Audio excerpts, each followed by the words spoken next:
Okay guys, so mag-ano tayo. Itinanggi rin na magbantay na may kinalaman siya sa Mag-alcohol pagkawala ng muna Camilo. tayo. Sa pagkakaaresto sa dalawa, nabuhayan ang loob ang ina ni Catherine. Wait nga, ayaw eh. Mukhang wala nang laman.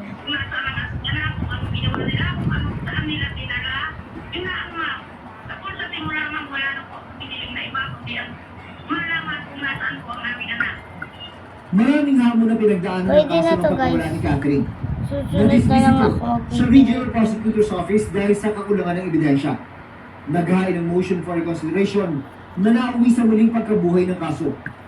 Nakakulong ngayon sa Balayan Municipal Police Station ang dalawa. Try ko kung pwede na.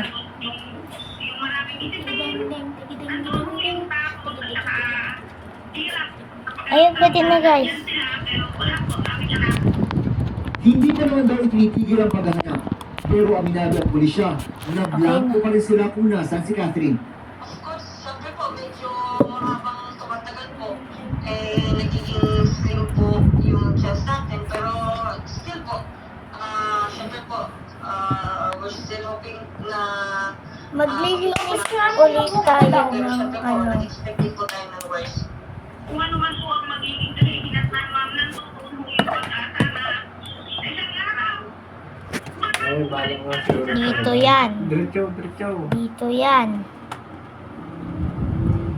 Sabi ng Police Regional Office for Vicky ay magandang development yung pagkaka-aresto May sa kololit dalawang tayo. pangunahing suspect sa paghahanap ng justisya para Wait kay lang. Catherine Camilon at sa Para kanyang pamilya. malinis. Pero June, may natatanggap daw na death threat itong pamilya ni Catherine. Totoo ba ito? Vicky, alam mo yung dahil nga sa background ito Kumuha sa mga ako pangunahing tissue suspect kasi para isang dating opisyal ng Linisin Philippine na National maayos Police tapos. ay hindi talaga maiwasan Pasama ang nila pamilya na. ni Catherine Camilon na makaramdam ng takot, makaramdam Wait nga, ng ayaw na pangamba. naman eh. Pero kung aktual na banta naman ang pag-uusapan, sabi ng kanyang pamilya ay wala naman daw silang natatanggap na ganon. Ang Philippine National Police naman ay laging nandiyan para nakaalalay at sumuporta sa pamilya ni Catherine Camilon. Vicky. Maraming salamat sa iyo, June Veneracio. Posibleng humingi ng tulong sa pulisya ang MMDA tuwing magkakasa sila ng clearing operations kasunod ng nahuli kang na panlapak ng isang sinita sa mga enforcer. Ang suspect na Wait lang hindi nga kayo. Bilihan mo nga ako ng bagong kanto. Naiwan ko kanila piya eh. Patapos na ang clearing operation ng MMDA sa bahagi ng FB Harrison sa Pasay City. Nagsimulang mag-video ang lalaking ito.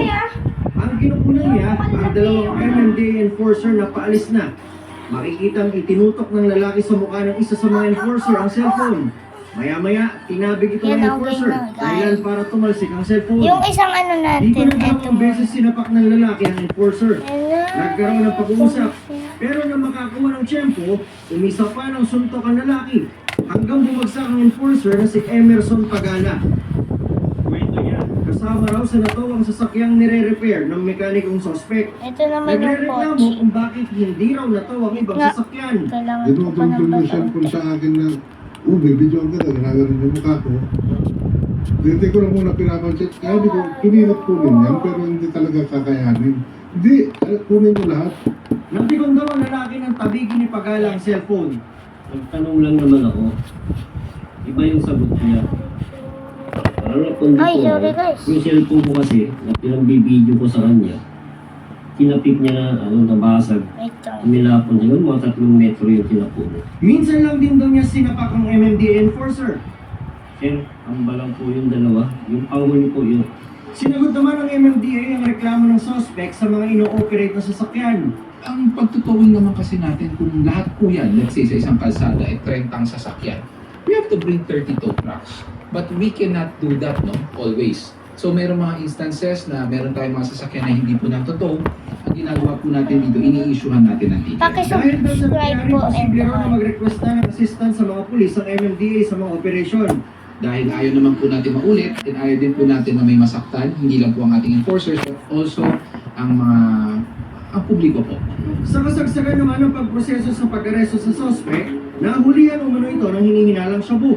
Ito. Na may dala din pala nakita natin yung yung Sinunod droga sa posisyon Yung- ng ating suspect. So yung ano naman, grams, 52 grams lang naman yung dala ng tao.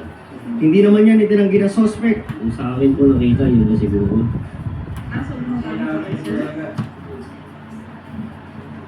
Indirect assault at paglabas sa comprehensive dangerous drugs lang ang ikakaso sa suspect.